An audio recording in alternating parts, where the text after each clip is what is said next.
مفتي صاحب کمال صاحب که دا بحث سره راټول کو ستاسو په نظر باندې صحیح د نړیوال به هر څه غواړي په اوس کې اړینه څه ده د وخت ضرورت څه دی او څه ډول اسلامي امارت کولی شي یو ښه سیاسي تعامل وکړي چې نړۍ هم په رسمیت وپیژني او د افغانستان ملي ګټې هم تضمین کړي وي وساتلې وي.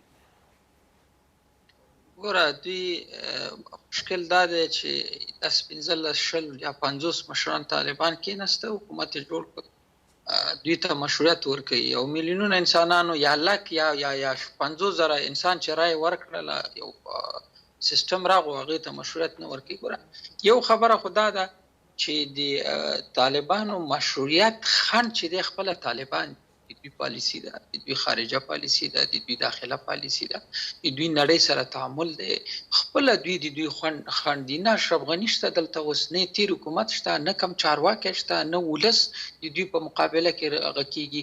که امریکا خو هغسې خرابه شو، زه کافر شو، تا خو مسلمان ملک هم نه پېژني، ګاونډیان هم تېر کړه، تا خو سعودي هم نه پېژني، تا خو ترکیه هم نه پېژني، ټول درنه دا غوښتنه کوي. دا ټولو دماغ خراب دی، په دې نه پوهېږي په سیاست باندې. امریکا چې دومره کمکله وه اوس په نړۍ باندې به حکومت نه کوي، وروستې حرکت نشي کوی، چین ته نشي کولی. زه دا نه یم، ما خو تا ته نه وي چې ته مونځ مه کوه، هغه ستا په شرعي ګوره دا شرعي خبره ده، یو لایحه ده، یو قانون دی، لایحه د قانون ځای نشي نیولی. هغه تا ته نه وي، نه په دین کې در سره خبره کوي، نه په مذهب کې، هغه د نړیوالو اصولو خبره تا ته کوي. ته په نړۍ کې اوسېږي، ملک نه یې، موږ په خلا کې دی، نه بله کومه سیاره کې دی، په دې وطن کې دی. دوه لارې دي، یا ته چاردیوالي دیوال را سیمې خاردار را تیر کې نړۍ ته وي خیر تو خیر ما، او یا د هغه تا نه د مذهب و دین خبره نه کوي، یا نړیواله ډیپلوماسۍ باندې تاسې کار وکړئ. خپله د خپل حکومت او د ولس خنډ مه جوړېږئ، سیستم جوړ کړئ، نظام جوړ کړئ، اساسي قانون هم جوړ کړئ. نړیوالو سره د تعامل پالیسي تاسې کومه ده؟ نشته. ګاونډي سره پالیسي جوړه کړئ، مسلمانو ملکونو سره جوړه کړئ، سفرونه وکړئ.